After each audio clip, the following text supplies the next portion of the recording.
एक व्यक्ति संस्कृत का विद्वान था। उसने अपने पुत्र को भी संस्कृत विषय पढ़ाने के लिए उसी महाविद्यालय में भेजा जिसमें उसने शिक्षा ली थी।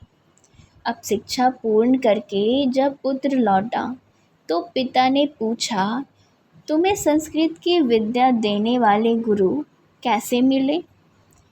बेटा बोला, पिताजी, हमें कॉलेज में एक अध्यापिका ने संस्कृत की शिक्षा दी।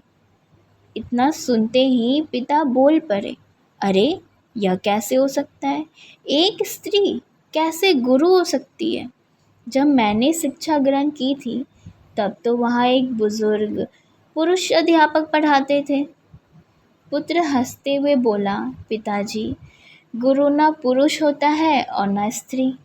किसी विषय का ज्ञान और ज्ञान प्रदान करने की योग्यता ही गुरु कहलाती है।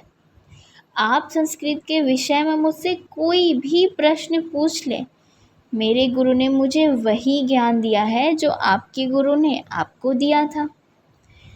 गुरु तो वह ज्ञान है जो शिक्षा देने वाले के घट में प्रवाहित हो रहा है। अगर कोई व्यक्ति यह कहे कि जिन शिक्षकों से मैंने शिक्षा प्राप्त की वह तो शारीरिक यात्रा पूरी कर गए हैं, अब मेरा बच्चा कैसे पढ़ेगा?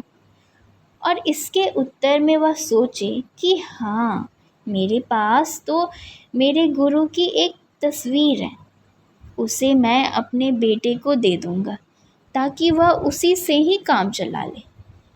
अब यह सुनकर तो उसकी नादानी पर हंसी ही आएगी। मैंने स्कूल में मैथ्स के टीचर से सीखा कि 2 और 2 4 होते हैं। मेरे पिताजी भी यह बात जानते हैं और मेरे दादाजी भी ये बात जानते हैं।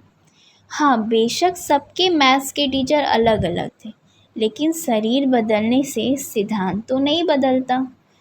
कोई आज कहे कि डॉक्टर सर्वपल्ली राधाकृष्ण सबसे अच्छे अध्यापक थे, मैं तो उन्हीं से ही शिक्षा ग्रहण करूँगा, तो यह आज संभव नहीं है।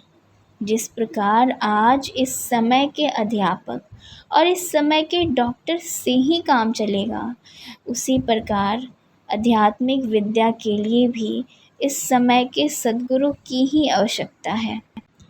आज समय का रहबर सद्गुरु माता सुदीक्षा जी महाराज इस सर्वव्यापक अनंत निराकार ब्रह्म का दर्शन करा रही हैं और निरंतर इसी एक परम तत्व निराकार से सदा अपना नाता बनाए रखने का संदेश पूरे संसार में दे रही हैं।